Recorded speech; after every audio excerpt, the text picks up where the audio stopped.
우리 기독교의 또 예수 안에서 참 우리에게 위로가 되고 소망이 되는 단어 하나, 다시라는 단어입니다. again.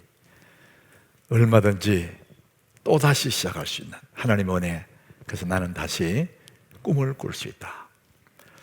여러분, 벼랑 끝에 선 사람에게 가장 큰 위로가 있다면 다시 기회가 주어지는 거잖아요. 하나님의 은혜는 끝없는 기회가 주어지는 것이죠. 여러분들이 오늘 함께 이 말씀을 나눌 때 정말 이 말씀의 제목처럼 접어든 꿈들 다시 펼쳐드는, 그래서 하나님이 격려해 주셔서 또 새로운 꿈을 꾸는, 이 자리에 앉았지만 하늘의 꿈을 꾸는 여러분 되시기를 주님 이름으로 축복합니다. 우리가 지금 살고 있는 이 시대를 21세기라 그러잖아요. 변화무쌍한 21세기. 이 21세기에는 사는 사람들에게 세 가지가 요구된다 그래요. 이 시대에 걸맞는 사람이 되어야 되는 거거든요. 세 가지 요구를 한답니다. 첫 번째는 새로워지는 겁니다. 옛사람을 벗어버리고, 낡은 옛사람을 벗어버리고 시대에 맞는 새로운 옷을 갈아입는, 새로워지는 것. 두 번째는 탁월성입니다. 탁월함을 가지라. 평범을 거절하고 탁월한 사람이 되라는 거죠. 탁월한 한 사람이 100만 명을 먹여 살려요. 우리가 사는 시대가 그런 시대입니다. 그래서 평범함을 넘어서서 탁월한 사람이 되라. 세 번째는 기대를 가지라. 이 기대라는 말을 다른 말로 하면 꿈꾼다는 거거든요.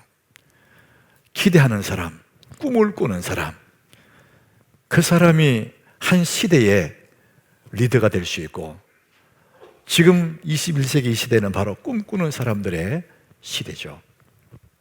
자, 그 기대를 가져라. 이게 이제 세 번째, 이 시대가 요구하는 사람의 모습이에요. 오늘 말씀의 제목과도 연결됩니다. 당신은 다시 꿈을 꿀 수 있다. 기대를 가지라. 같은 얘기잖아요. 근데 사람들이 기대를 갖대 참 다른 쪽에서 기대를 갖는 사람 많아요. 외부적인 그런 기대. 근데 사실은 정말 중요한 것은 뭐냐? 자기 자신에 대해서 기대를 가져야 돼요. 자신에 대해서 실망해버린 사람 너무 많거든요. 나는 이제 어쩔 수 없는 사람이야. 자신에게 기대를 끊어버린 거죠. 실망해버린 거죠. 그러면은 하나님이 도와주시려고 해도 도울 수가 없어요. 그래서 나는 다시 꿈을 꿀 수 있다. 그래서 자신에 대한 기대를 가져야 됩니다. 실망한 마음을 버리고, 자기 자신에 대한 좌절한 마음도 버리고, 하나님 안에서 나는 다시 꿈을 꿀 수 있구나. 얼마든지 나는 꿈을 꿀 수 있구나. 그래서 나는 다시 꿈을 꿀 수 있다. 여러분, 이유가 있습니다. 내가 다시 꿈을 꿀 수 있는 이유, 내게 무슨 능력이 많아서가 아니에요. 재능이 많아서가 아닙니다. 내가 다시 꿈을 꿀 수 있는 유일한 근거가 하나가 있습니다. 하나님은 우리에게 관심을 가지고 계시기 때문에 그렇습니다. 전능하신 하나님이, 창조주 하나님이 내게 관심을 갖고 있다. 그것이 내가 다시 꿈을 꿀 수 있는 근거가 되는 것이죠. 오늘 읽은 이 말씀은 우리를 향하신 하나님의 그 마음, 하나님의 관심사를 우리가 알게 돼요. 너무나 정확하게 표현했습니다. 자, 오늘 본문 24절 우리 같이 읽어봅니다. 여호와는 네게 복을 주시고 너를 지키시기를 원하며. 하나님의 마음이 어떤 마음이냐? 네게 복을 주시고 너를 지키시기를 원한다. 이게 하나님 마음이라는 거예요. 그 다음에 하나님 마음 또 있습니다. 우리 같이 읽어봅니다. 여호와는 그의 얼굴을 네게 비치사 은혜 베푸시기를 원하며. 주님의 그 빛나는 얼굴을 우리를 바라보시면서 은혜 베푸시기를 원하신대요. 이게 하나님 마음이라는 겁니다. 하나님 마음은 또 있습니다. 그 다음 절에 우리 같이 읽습니다. 여호와는 그 얼굴을 네게로 향하여 드사 평강 주시기를 원하노라.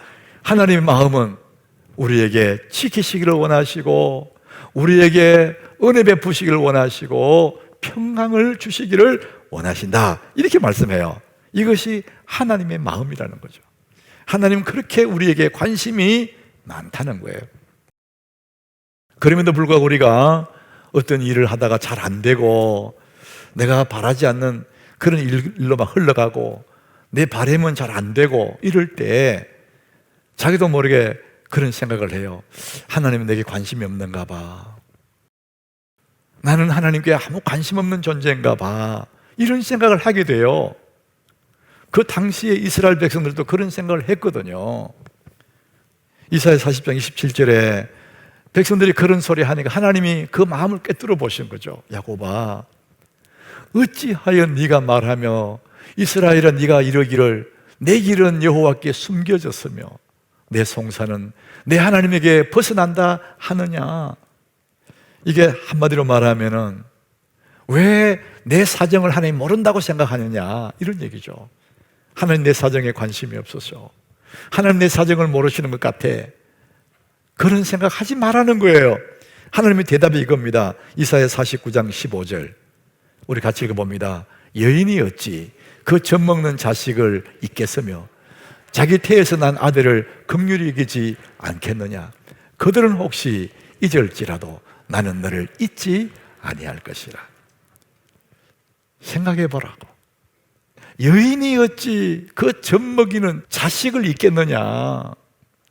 여인이 어찌 자기 태에서 난 자식을 그렇게 사랑하지 않겠느냐. 그러나 그들은 혹시라도 잊을 수도 있지. 그럴 리가 없지만은 혹시 그들은 잊을지라도 나는 나 여호와는 너를 잊지 아니할 것이라. 이게 하나님의 마음이라는 겁니다. 나는 절대 너를 안 잊는다는 거예요. 이렇게 주님이 우리에 대해 관심을 말씀하세요. 그럼에도 불구하고 또 기도하다가 응답이 안 되고 내 기도는 하나님 안 들으시는가 봐 이런 생각이 들어요. 또 스스로 또 낙심해요. 자, 그럴 때 성경은 또 뭐라고 대답하느냐. 로마서 8장 32절에 자기 아들을 아끼지 아니하시고 우리 모든 사람을 위하여 내어주시니 하나님이 말씀하시잖아요. 하나님은 독생의 예수님을 죄인을 위해 내주셨거든요. 아들을 주셨는데 아들을 내어주신 그분이 그 아들과 함께 모든 것을 우리에게 주시지 않겠느냐. 아들 줬으면 다 준 거지. 나머지 거 왜 안 주겠냐. 하나님 마음을 이렇게 표현해 주시는 겁니다. 여러분들, 우리는 하나님의 관심, 나를 향한 하나님의 그 마음을 근거로 해서 우리는 다시 꿈을 꿀 수 있습니다. 내 생각에는 내 모습은 스스로도 실망할 수밖에 없고 이제는 더 이상 꿈을 꿀 수 없는 단계를 다 할지라도 전능하신 그 하나님 나를 향한 그 사랑, 나를 향한 주님의 그 관심을 생각하면 아, 나 다시 할 수 있겠구나. 우리 한번 따라갑시다. 나는 다시 꿈을 꿀 수 있다. 여러분 믿으시길 바랍니다. 하나님이 이렇게 우리를 향해서 관심을 가지고 계시는 거예요.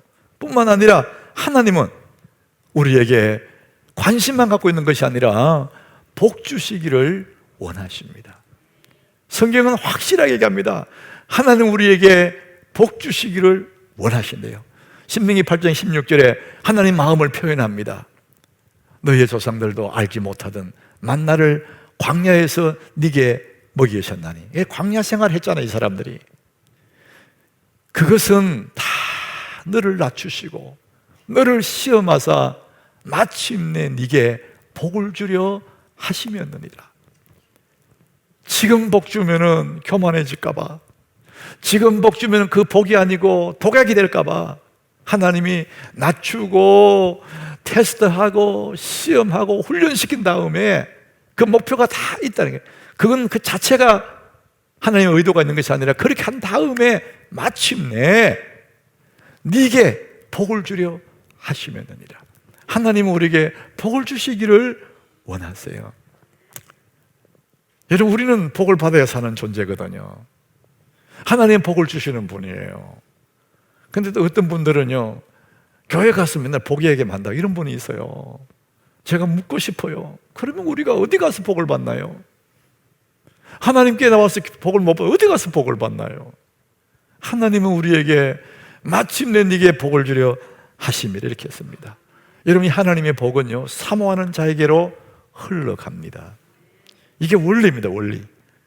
구원은 예수 믿는 자에게 구원이 이루어집니다. 그러나 하나님의 복은 사모하는 자에게로 흘러가게 하나님이 그렇게 만드셨어요. 여러분, 하나님의 복을 사모하시기 바랍니다. 우리 인간적으로 생각하면 그래요. 사람은 자기 좋아하는 것을 얻게 돼 있어요. 돌 모으는 사람, 수석, 이상한 돌 모으는 사람 있잖아요. 온 집안에 돌이에요. 사람은 자기가 좋아하는 것을 얻게 되어 있어요. 싫어하는 것은 얻을 수가 없어요. 하나님이 우리에게 복 주시길 원하시고 여러분의 복을 사모하면 그 복이 내게 흘러오게 되어 있습니다. 좋아하는 것을 얻게 되어 있거든요. 자, 오늘 하나님은 이 본문에서 우리에게 세 가지 복을 주시고 싶어 해요. 우리가 복 그러면 돈, 건강, 이게 다 복 맞아요. 그렇지만은 아주 근원적인 정말 중요한 복을 주님 말씀, 이 복을 내가 주고 싶다, 원한다, 원하고 원한다, 이렇게 말씀하세요. 그 첫 번째 복은 24절이에요. 여호와는 네게 복을 주시고 너를 지키시기를 원하며. 지키시고 싶대. 지키시고. 하나님 우리를 지켜주신다는 거예요. 이 당시의 민수기의 이 백성들은 광야에 있거든요. 여러분, 광야는 정말 바람 부는 곳이에요. 위험한 곳입니다. 정갈이 있고 불뱀이 있고 방울뱀도 있고요, 이리떼가 있고 코요테들이 막 출현합니다. 뿐만 아니라 밤은 너무 춥고 낮에는 뜨거워요. 이 광야에 있는 이 사람들이 가장 자기들이 필요한 바램은 뭐냐? 안전입니다. 안전. 언제 무슨 일이 생길지 모르니까 그런 사람들 하나님이 내가 너를 지키시기를 원한대요. 하나님 지켜주겠다는 겁니다. 사람에게 가장 요구되는 것이 안전의 요구잖아요. 안전의 요구. 안전이 무너질까 봐 두렵잖아요. 성도들에게 삶 속에서 어려움을 없는 것이 아니라 어려움이 있지만은 하나님 어려움 속에서 우리를 지키시기를 원하신답니다. 그래서 낮에는 구름 기둥으로 그들을 덮어요. 그 뜨거운 대학 밑에서. 밤에는 불 기둥으로 인도하시고 하나님 너를 지키시기를 원하신대. 예수 믿는 사람은 위험을 만나 안 죽는다, 그런 얘기가 아니에요. 우리의 할 일을 다 할 때까지, 이스라엘 백성들이 광야에서 가나안에 들어갈 때까지, 사명 끝날 때까지 하나님은 지키시기를 원하신다는 겁니다. 하나님 오늘도 불꽃 같은 눈동자로 여러분을 지키심을 믿으시길 바랍니다. 하나님 우리를 지키시기를 원하신대요. 시편 121장 5절에 보니까 하나님이 어떤 분이냐? 여호와는 어떤 분이냐? 너를 지키시는 이시라. 하나님 여러분을 지키시는 분입니다. 오른쪽에서 우리의 그늘이 되신다는 거예요. 그 뜨거운 떏 밑에서 그늘이 되신다는 거예요. 구름 기둥으로 여호와는 너를 지키시는 분이다. 그래서 우리는 또 꿈을 꿀 수 있는 거예요. 두 번째 복이 있어요. 하나님 주시고 싶은 두 번째 복 25절. 하나님은 여호와는 그의 얼굴을 네게 비추사 은혜 베푸시기를 원하신대요. 주의 부드러운 그 얼굴, 너무나 인자한 그 얼굴을 우리를 향하여 드시면서 바라보시면서 은혜 베푸시기를 원하신대요. 여러분, 이 은혜라는 것은 자격 없는 자에게 주어지는 사랑을 말합니다. 내 자격으로 그거 못 받는데 그냥 주는 거예요. 이게 은혜입니다. 은혜. 사람은 한계가 있어. 한계. 성인 군자도 한계가 있어. 더 이상 참아주지 않는 한계가 있어요. 근데 하나님은 그런 분이 아니에요. 베드로가 호기를 부리면서 예수님 7번을 내가 용서해 줄까요? 그 정도면 충분하지 했더니 예수님, 이 사람아 7번이 아니라 7번씩 70번이라도 용서해 줘라. 이 하나님의 사랑은요 끝이 없어. 여러분, 이게 하나님의 은혜입니다. 계속해서 참아주는 거예요. 또 기회를 주고 또 기회를 주고, 이제는 더 이상 안 되겠지 했는데 하나님 아니야. 또 기회를 주고. 그래서 하나님의 은혜 때문에 우리는 또 다시 꿈을 꿀 수가 있는 거예요. 우리 행실로 봐서는요 가망이 없어요. 근데 하나님의 은혜는 끝이 없어. 우리가 자주 불렀던 하나님의 은혜라는 노래 있잖아요. 찬양.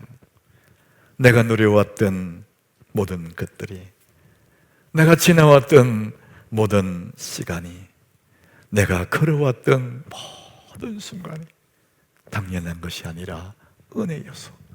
여러분, 하나님 은혜임을 믿으시길 바랍니다. 하나님 은혜 때문에 우리 다시 또 꿈을 꿀 수가 있는 거예요. 그래서 하나님 뭐라 하시나? 나는 네게 은혜 베풀기를 원한다는 거예요. 이 하나님이 계신다는 거예요.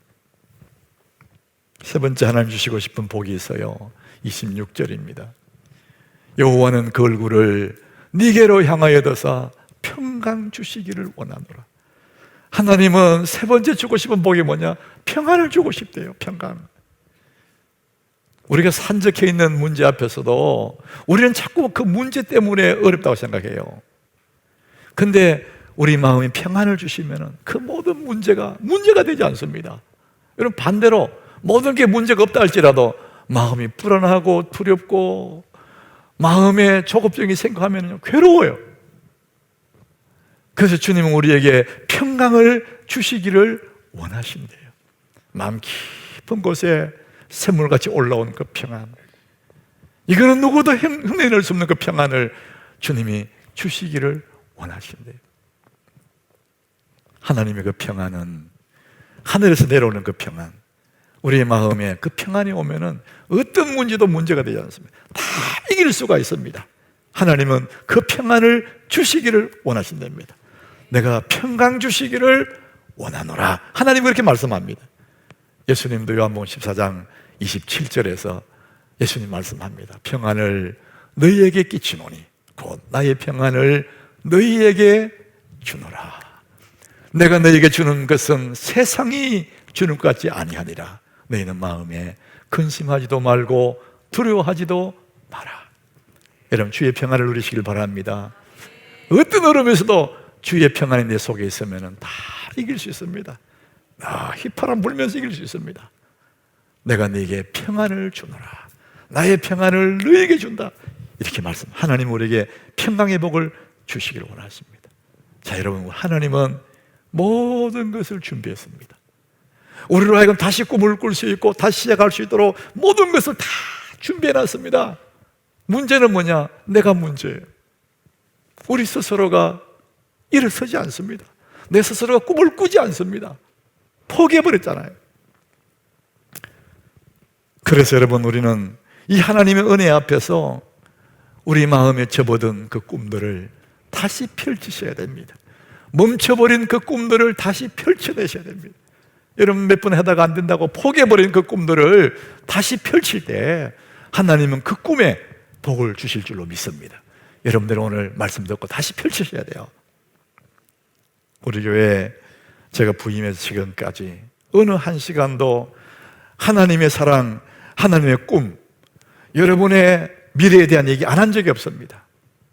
우리는 모든 가능성이 이걸 수없이 했습니다. 그래서 하나님의 그 가능성의 말씀을 듣고 많은 사람들이 그 꿈에 도전을 하고 지금 꿈속에 있는 사람도 있고 꿈을 이룬 사람도 있어요. 우리 많은 교회 젊은이도 그렇습니다. 우리는 다시 꿈을 꿀 수가 있습니다. 문제는 뭐냐? 다시 시작하면 되는 겁니다. 다시 꿈을 꾸고 시작하면 되는 겁니다. 자, 그러면은 어떻게 우리가 다시 꿈을 꿀 수 있을까? 눈 감고 그냥 뭐 바라는 거 그것만 꿈이냐? 정말 우리 삶에 어떻게 하면 내가 다시 새로운 꿈을 꾸고 도전하고 이룰 수 있을까? 저는 그 말씀을 드리고 싶어요. 중요한 포인트가 있습니다. 자기 자신을 성장시키셔야 됩니다. 다른 말로 하면은 내 그릇을 키워야 됩니다.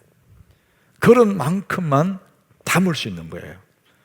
그릇이 작은 종직이면은 하나님 은혜가 아무리 많아도 그만큼밖에 담을 수가 없어요.